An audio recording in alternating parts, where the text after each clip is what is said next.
In this video, we'll talk about mindful meditation and relationships. Relationships are confusing and can bring out the worst behavior in anyone, whether it's your family, a date, friend, or coworkers. Even good relationships prevent constant challenges.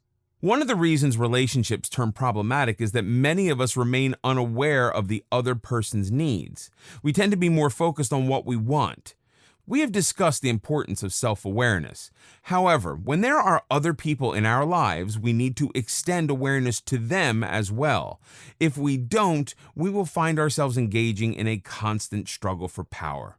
The standard advice for relationship problems is to work on the relationship, usually with a counselor. While this can certainly be beneficial, it's also crucial that we overcome our own insecurities and become more loving and understanding toward our partner. We need to work on ourselves. When we are in conflict with another person, especially a loved one, we're more likely to be talking and expressing our grievances instead of listening. We've already discussed the importance of mindful listening. It's the basis of any important relationship. When we just hear words, we quickly label and file them away without being aware of really what's being said. We're too busy framing a reply to really get it. This leaves the other person frustrated and unheard. Imagine your spouse telling you forgot to pick up the dry cleaning like you promised. What you hear is, "You're too stupid to be trusted with a simple task." Instead of mindfully listening to what is being said, you react to the unspoken words. All you do is nag. We're wired for a fight or flight response. For cavemen, it was a matter of survival. For us, thankfully, there are other options. To quote Tibetan Lama Jamyang Khyentse, we think that we have successful communication with others.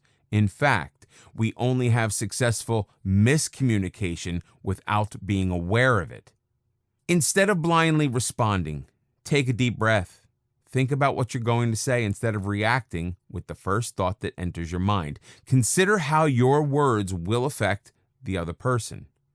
Make a conscious choice to use a normal tone of voice instead of attacking. When you engage in a more mindful conversation, you eliminate many misunderstandings that can damage a relationship. Mindfulness is always non-judgmental. Most of us yearn to improve our relationships. Mindful meditation helps us clear our mind so that we're able to listen without judging and embrace kindness to avoid confrontations. The next time you're tempted to engage in a confrontation with somebody, simply stop. Become aware of any tension developing in your body. Is your breathing becoming shallow? Is your heart pounding? Are your muscles tensing? Simply notice without the need to judge or condemn. Now breathe into the tension. Focus on your right hand as you make a fist. Imagine the tension flowing into your hand. Now open your fist and release the tension. Do this regardless of what the other person is saying or doing. Forget about proving that you're right. Simply focus on your body. It only takes seconds, but in those moments, you have shifted your awareness to your anxiety and have chosen not to react, but to remain in focused control instead. Becoming more mindful can have a tremendously positive effect on your relationships.